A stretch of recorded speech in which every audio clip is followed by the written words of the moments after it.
Waggaa fuuldura daangaa naannoo Oromiyaa fi Somaaleetti walitti bu'insa uumameen kan ka'e Oromiyaa irraa buqqa'anii Millennium Paarkii Dirreedawaa keessa namoonni buufatan akka deebi'anii of danda'aniif deeggarsi barbaachisu nuun kennamne jechuudhaan raadiyoo sagalee Ameerikaaf ibsanii jiru. Waltaasisaa koree buqqaatotaa ta'uu kan dubbatan Boko Hasan bakka qubatanii jiran keessaa akka ba'an gaafatamuus dubbataniiru. አራቱ ዓመት እኛ መጀመሪያ ያለንበት ቦታ ያው ችግር ተፈጠረ ሰላማትን ወደዚህ ወጣ ስንመጣ ደግሞ ያው አንድ ቦታ እዚህ አንድ ምሌምበርኬና እዚህ ወጣ bakka turre iddoo gaarii hin taane sanatti waggaa fuuldura rakkoo uumameen nagaa barbaada iddoo kana dhufne. Paarkii Millenniumii fi waaltaa dargaggootaa gidduutti bakka lamatti qoodamne walakkaan keenya gara naannoo Shinillee Amaluu jedhamutti geessaman kan asitti hafne gadhiisaa nuun jechaa jira dhaabbati kun nuti immoo iddoo nuu kennaa jechuun harka mootummaa eegaa jirra jedhan. Erga dhiyeenya kanaa kaasee tajaajila nyaataa bishaan qulqulluu fi wal'aansa fayyaa seeraan argataa kan jirre kanneen dubbatan ni jiru. Gama kaaniin buqqaatonni Dirreedawaa keessa jiran kanneen 4,000 caalan bakka qubatan keessaa ba'anii akka of danda'an ta'aniiru jechuudhaan bulchaan bulchiisa naannoo Somaalee Mustafaa Mahammad feesbuukii ofiirratti barreessanii jiru.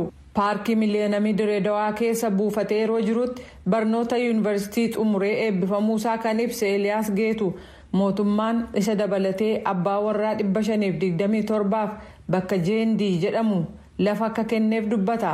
Buqqa'ee kan dhufes Matahaaraa irraa ta'uu fi paarkii kana keessa waggaa 4 turuu ibseera. ቤት አልተሰራም ግን እኛ ነው እዛ ሄደን ማለት ነው በእኛ ሸራ ማለት ነው በእኛ ሸራ ነው የተሰራ እንጂ እነሱ ገና ቤት አልተሰራም ግን ቦታ ተሰጥቷል። Manni nu ijaarame hin jiru garuu nuti dunkaana dhaabbanne keessa jiraataa jirraa jedhe. Iddoo kabiraa lamattis kanneen paarkii keessa turan gosaan adda adda baafamanii akka qubatan ta'uusaas odeeffannoon jiru ni mul'isa.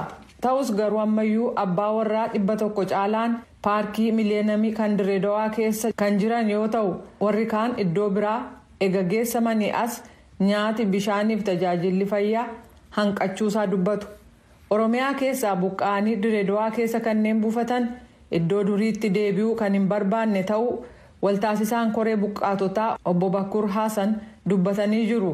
Namni gararraa dhufeetti deebifames hin jiru jedhu. ቤቱም የተሰራ የለም እንደዚህ ወደ መጋላ አድ የሚባለው ከውርሶ ወደዛ መሰረት ጀምሮ ቤቱም ሳያልቅ ከ3 ዓመት በፊት ወስዶት ነበር መንግስቱ ልክ ቤቱን ጀማምሮት ለመቶ አባወራ manni ijaarame hin jiru huursoo darbee magaalaa adii lafa jedhamtutti waggaa 3 dura bu'uurri ijaarsa manaa buufame ituun xumuramin mootummaanis fudhatee ture.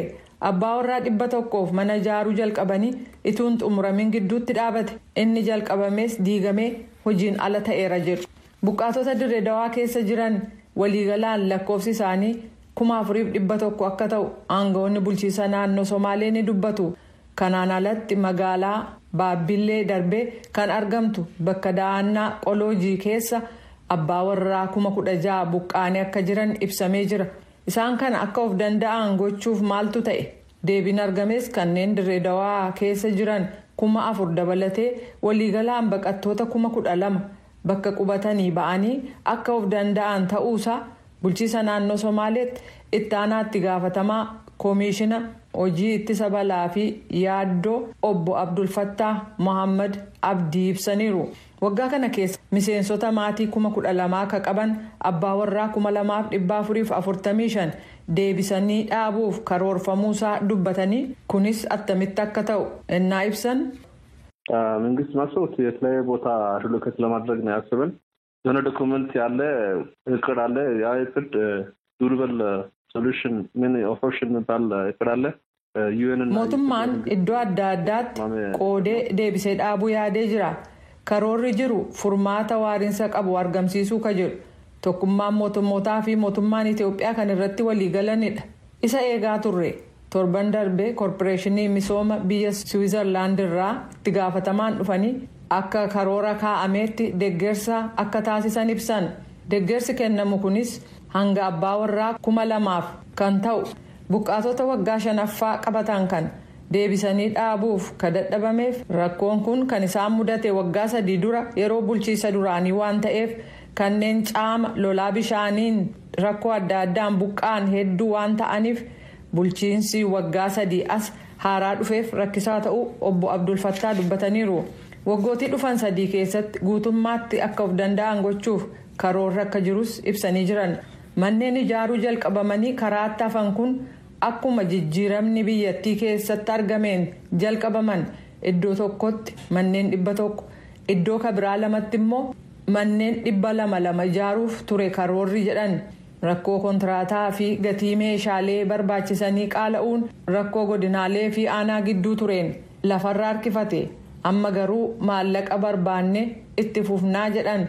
Kanneen paarkii miiliyoonamii Dirree Dawaa keessa jiran jedhu obbo Abdul Fattaa hanqinni nyaataa bishaanii fi tajaajilli fayyaa isaan mudate dhiyeenyatti gara godina Shaballee deemuu jedhamee eegamaa waan jiruuf ta'uu kan dubbatan yoo ta'u geejjibi isaan geessu eegaa akka jiranis buqqaatonni ibsanii jiru.